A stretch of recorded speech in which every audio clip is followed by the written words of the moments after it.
We are in an industry where people move around. But I do want you to think about whether or not you are trying to create a team of many who appear as one, the entrepreneurial firm, or if you want a more traditional firm where the firm does most of the heavy lifting to get the clients in, and to the extent that you pay any form of incentive for people to generate clients, that is really just to make sure that they get out there and promote themselves as a professional that benefits your firm, but also gives them a little incentive on top of it.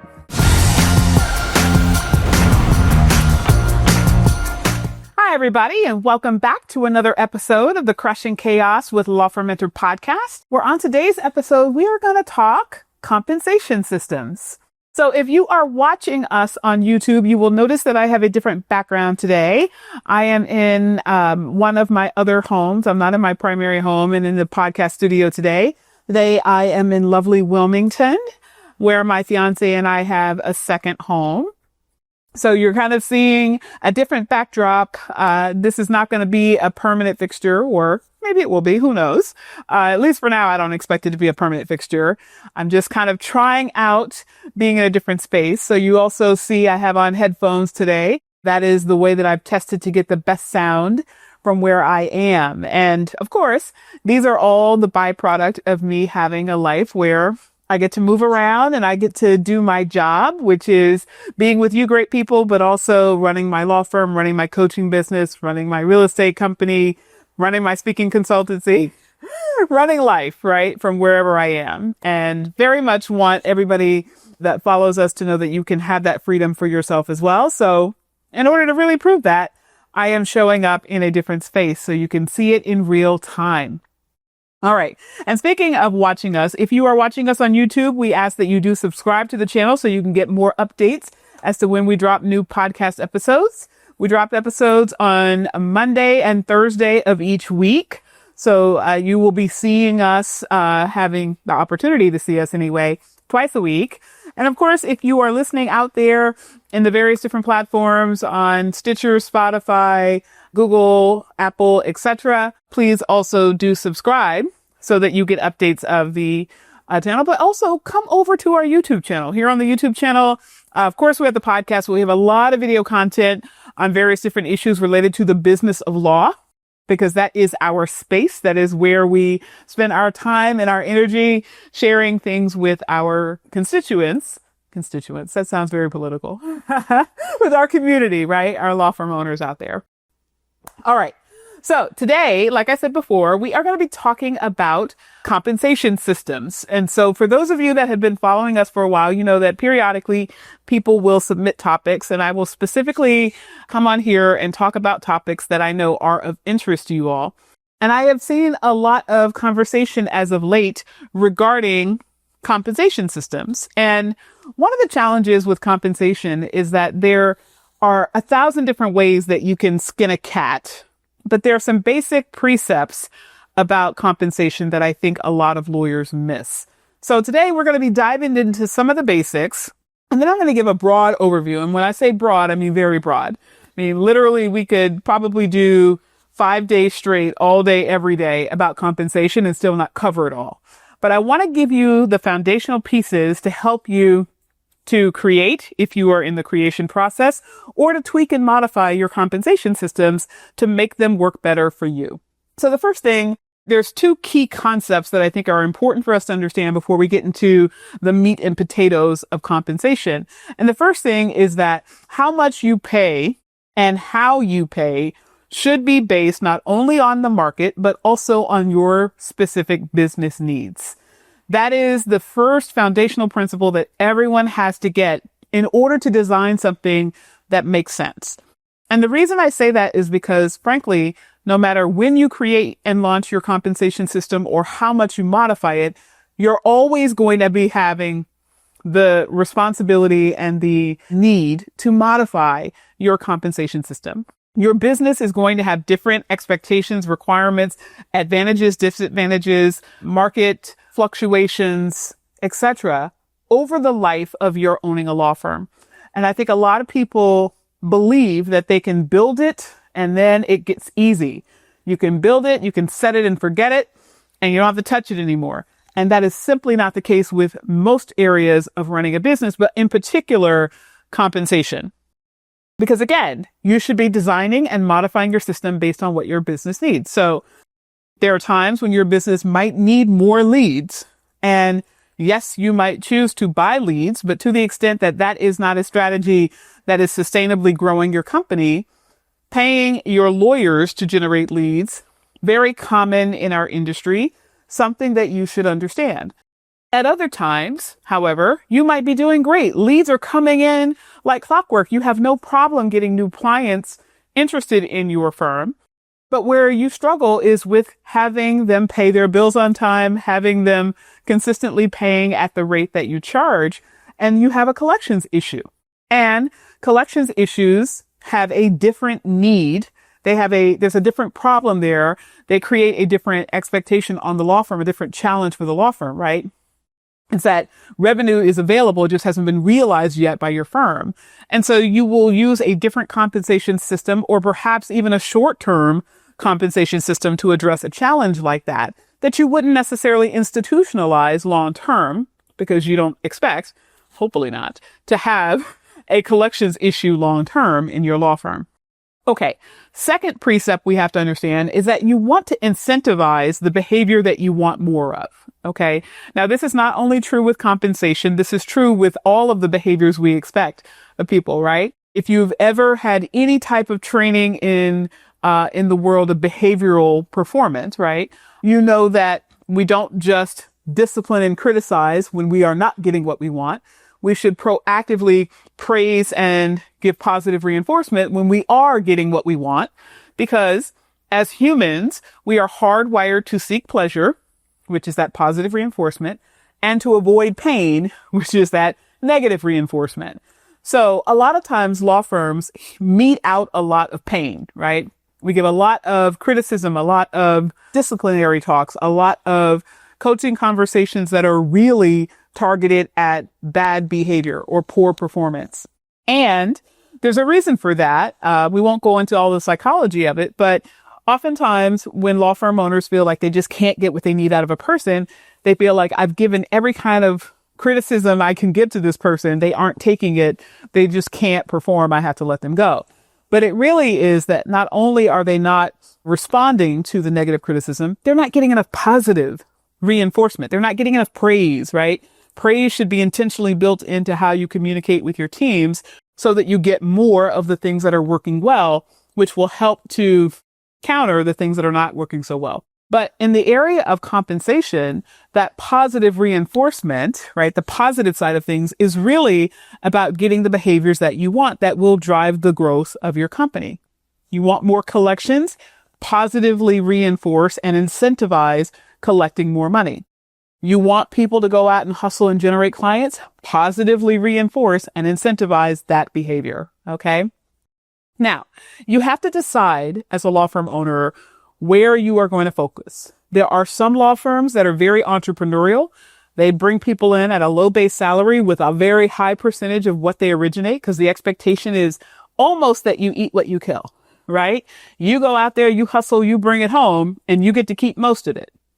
That mindset cultivates a certain type of culture and tends to have a certain type of person drawn into the company. The person that, frankly, is at greater risk to go start their own company, but that's a whole other discussion, right? And sometimes people want that. People want a partner short term until they can grow to a certain size.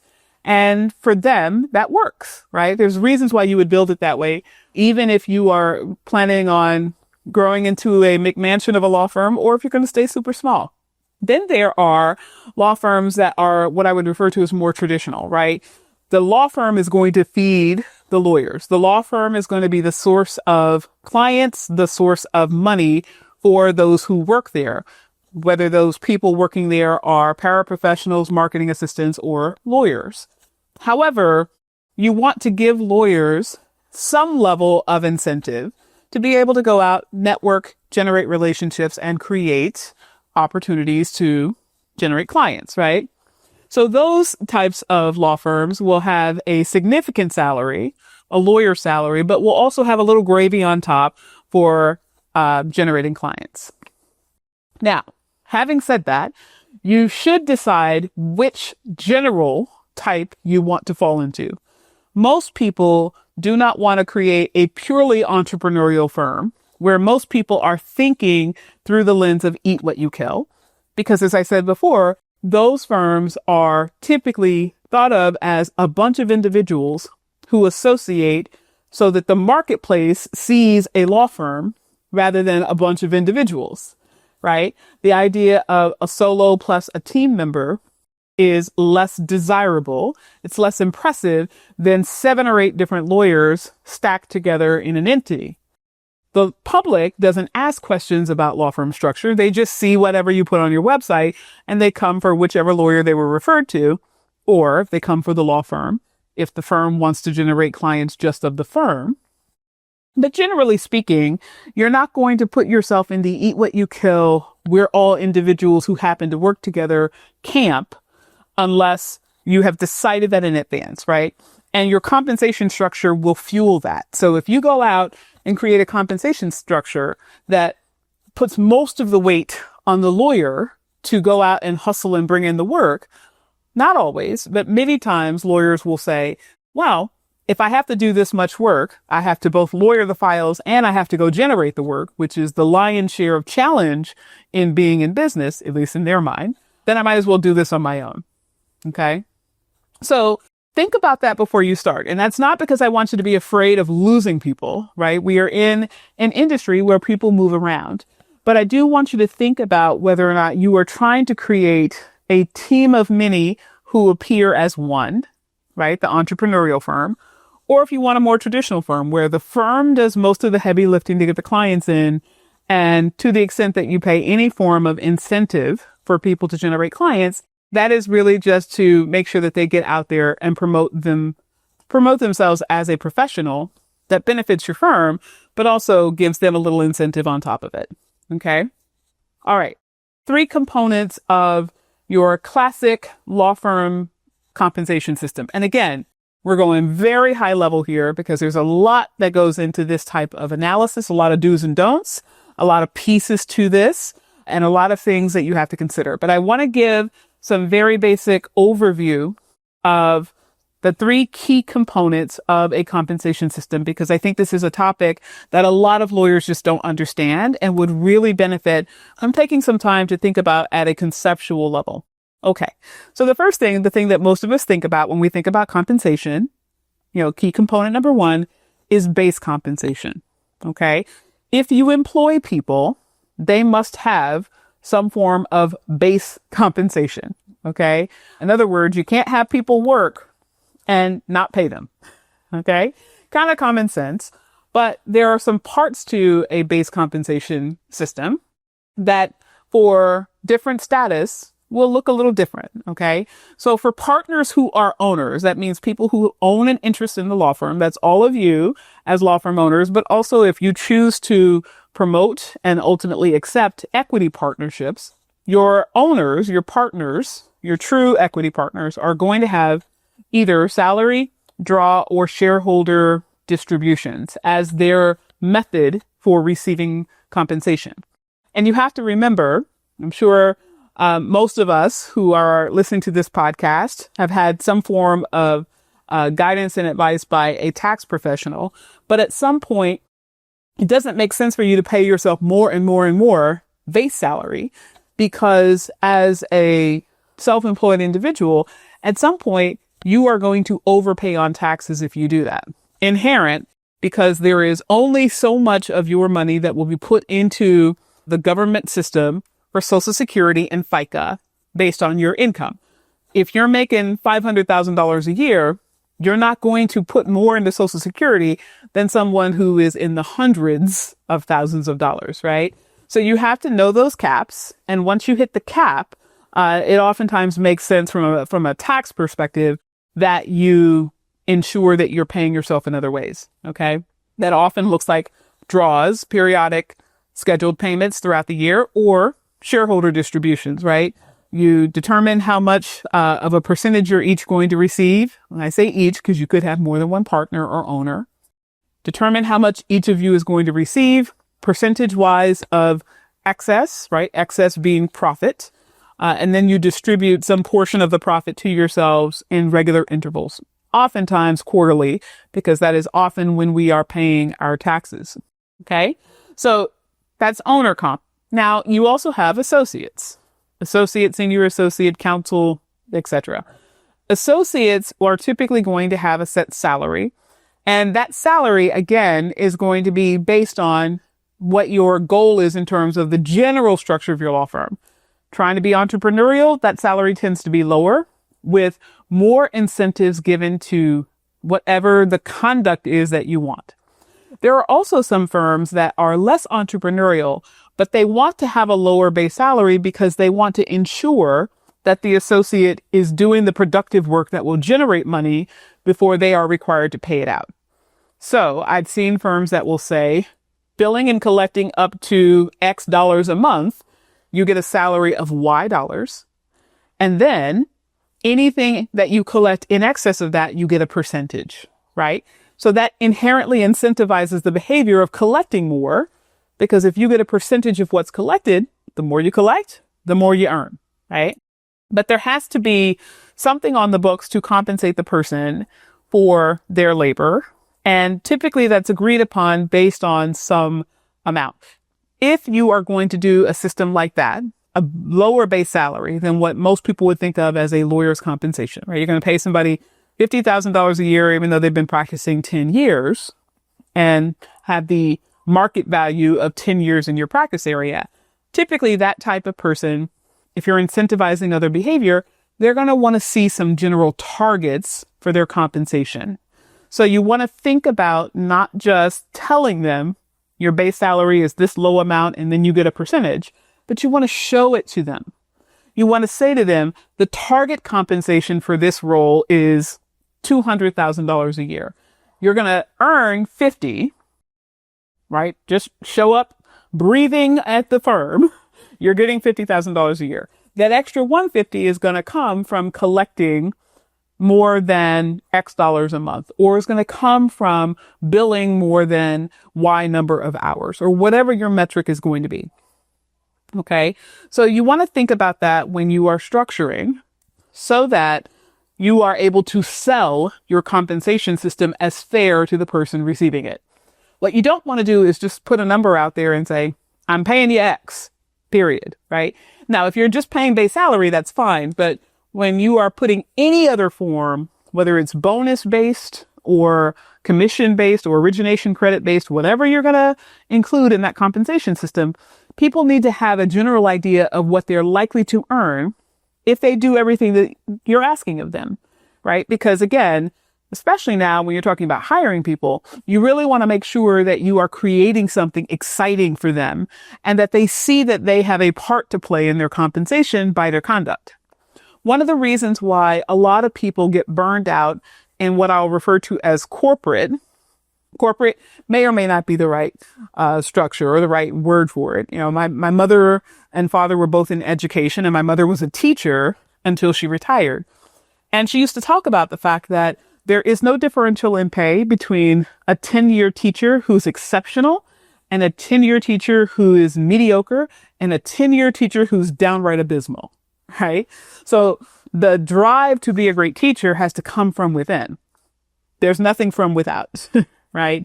And the challenge with that becomes that you don't really have anything that you can shoot for. And it doesn't also feel fair, right? You're looking at your colleague down the hallway who's coming in late, leaving early, and kind of half-assing their lesson plans, but yet they're getting the same amount as you are because you've been teaching in the same school district for the same amount of time. And oftentimes professions have had at least the feeling that that is not the case, right? We don't just come into a system and earn the same as the person next to us. Now, larger firms, you do tend to have lockstep compensation. That's where everyone, based on their year of practice up until becoming a partner, is paid the same amount.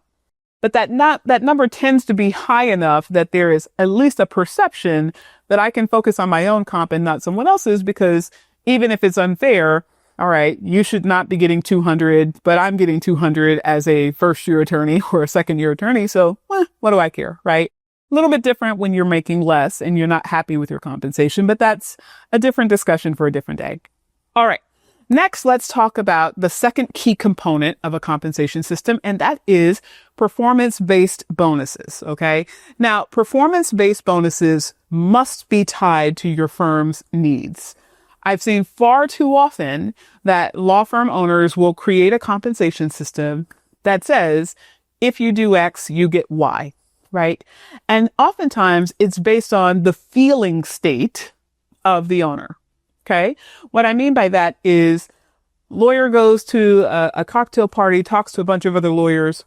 They're all paying their associates in the range of $100,000. And law firm owner says, oh, well, if I want to get good talent, I have to also pay $100,000. And then they start the conversation about the commission structure. And somebody says, oh, yeah, I pay my associates 25% of what they bring in. Somebody else says, oh, I pay them 10% of what they bring in. Somebody else says, oh, I pay them 33% of what they bring in. And those numbers are very different. But then the question becomes, which one is the right number or the fair number? Well, here's the problem. If you aren't asking questions about what that percentage is calculated on, you don't have true apples to apples comparison. So in one firm, you could have that percentage based on the dollars and cents that are collected on every file, right? So if you're working on a file and somebody pays $100, you get 10, you get 25, you get 33 on those percentages I gave earlier. But what happens when we go over to Susie Smith's law firm? And at her law firm, it is a calculation based on the net revenue of a file, right? So $100 comes in, we might have to pay some money toward the cost of mailing on that file or the cost of deposition transcripts on that file. And that might net out to $85. So you're getting your 10% of 85, not 100. Or you're getting your 25% of 85, whereas somebody else is getting 10% of 100. So those numbers don't oftentimes get compared in the truest sense. The other thing to consider about the commission-based structure is that when you are looking at the commission structure, a lot of times, especially I see this a lot when people are dealing with recruiters. Recruiters will say, well, the industry standard, right? Because recruiters want to get a higher number for their candidate because they get paid oftentimes. More often than not, they get paid based on the salary of the candidate. So they try to get you to pay more just by virtue of their industry. But on top of that, they will say, well, we see that generally 25% is what people are paying or 20% is what people are paying. The difficulty with that is that from firm to firm, the entire compensation package is rarely compared by the recruiters across the board. So one firm might only pay salary plus 25% of originations from $1. Well, in that firm, there might be no health insurance, no 401k contributions, no life insurance. The PTO schedule could be 1 week of the year, and any other PTO has to come out of the aggregate hourly rate that is paid to the professional, right? So we don't oftentimes look at the package. We look at the base comp and the commission structure. Well, if you really compared the entire compensation structure, it could be that a firm that is paying a lower percentage actually pays more than a firm that is paying a higher percentage, because you're only looking at two pieces. You're looking at the base pay plus the commission structure. And oftentimes they're only looking at the commission structure, right? Steve's firm is paying 18% and you're only paying 15%.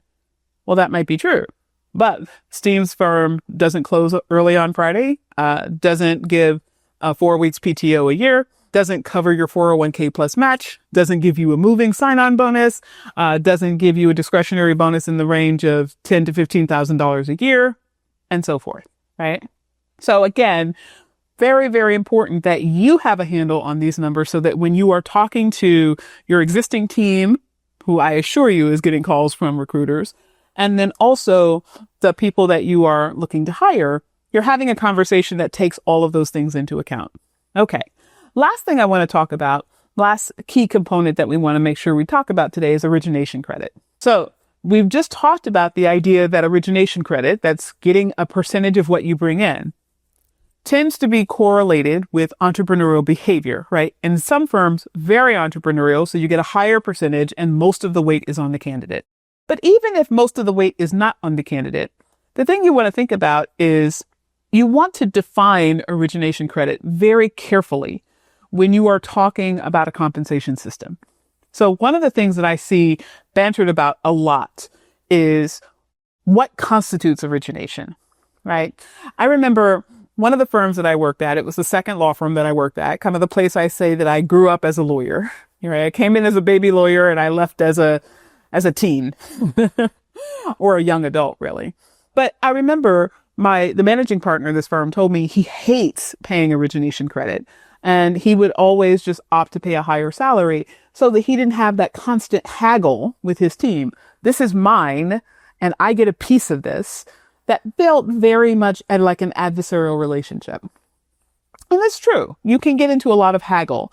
So the more clear you are with your compensation system, the more you are likely to avoid that haggle, but also the less resistance and frustration that people will feel around it. So I want you to think about this. One major concept that you have to understand and be able to discuss with your attorneys is lifetime value of a client. Okay. So when a law firm spends money to acquire a client, the presumption is that you are paying for the revenue from that particular matter and all that flows from it. Okay. So if Stacy generates a client, the client will say is Dave. Dave pays the law firm for that matter. And Dave pays the law firm for any future matters he may have. He might have matters in the future, but he might also refer people in the future to the law firm, right? So you have opportunity to make money from money you have already spent. I spent to acquire Dave, right? Now, Stacy is the person who brought Dave in. So let's say that Stacy gets paid an origination credit. So you have paid Stacy to generate Dave. And then every time Dave refers somebody to the law firm, you will be paying Stacy. If the law firm directly, without a tie to a lawyer, generates a client, let's say you use pay-per-click marketing or SEO, you pay to acquire the client. And then every time the law firm's client refers people and or pays money to the firm, the money belongs to the firm. Right? So that one fee, that cost of client acquisition for that one client has a tail that goes into that one matter and future matters and referral matters.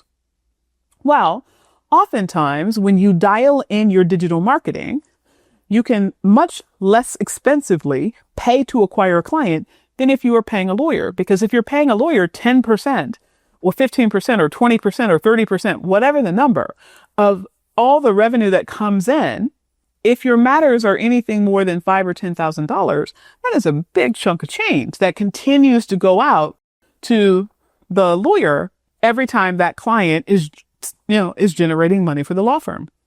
Versus digital marketing, you might have a one-time fee of $500, $700, $1,000, whatever the cost is to acquire a client.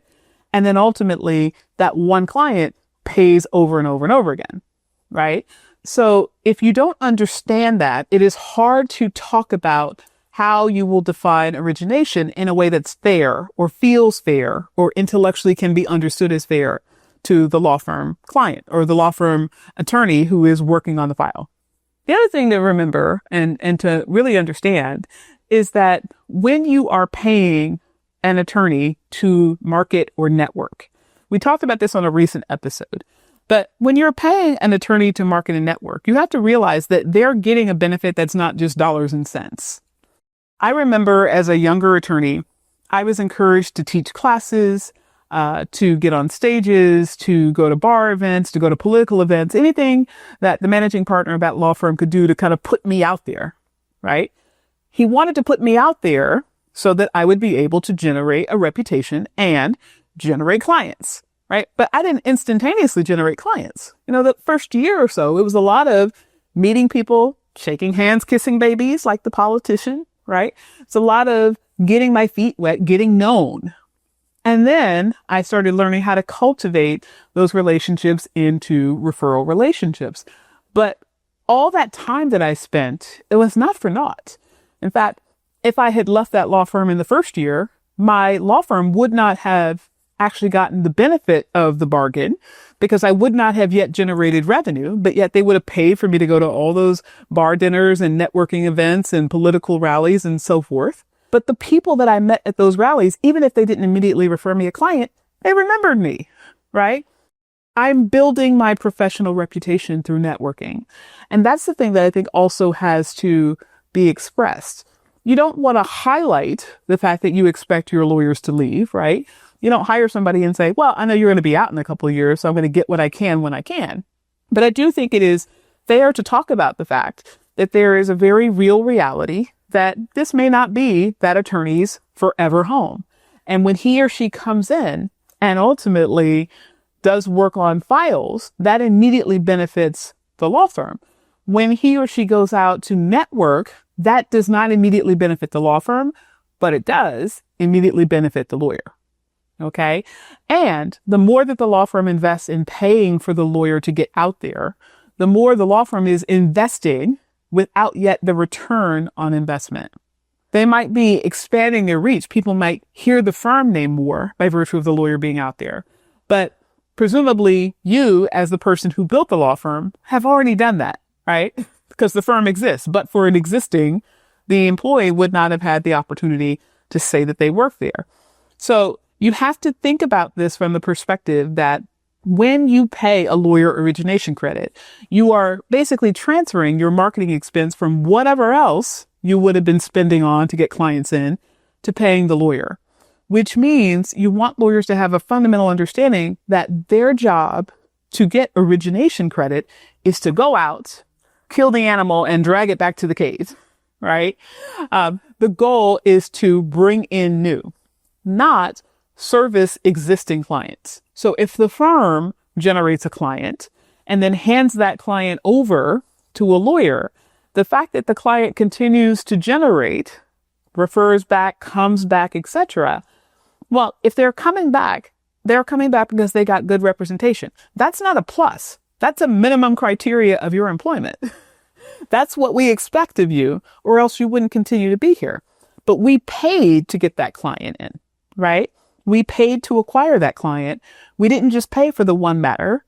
It would be unfair that we paid for that one matter and then we have to pay over and over and over again to the lawyer because the client came back. The client coming back is what we paid for when we acquired them in the first place.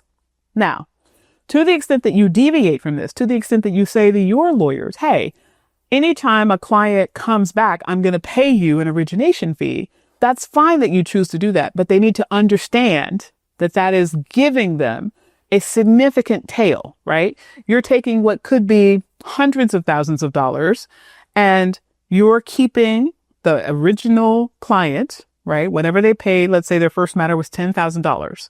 You're keeping that and otherwise distributing it to run the law firm, but you're still keeping it. And then you're paying over and over and over again to a lawyer for something that you brought in, right? So you're not expanding your client list. Expanding the client list is where the economic value comes from. All right, everybody. We have been talking today about compensation systems. You are listening to the Crushing Chaos with Law Firm Mentor podcast. We ask that you do like the video, also share and do subscribe so you can get more up-to-date content on how to be effective in business. I'm Allison Williams, your Law Firm Mentor, Crushing Chaos with Law Firm Mentor host, and I'll see you on our next episode.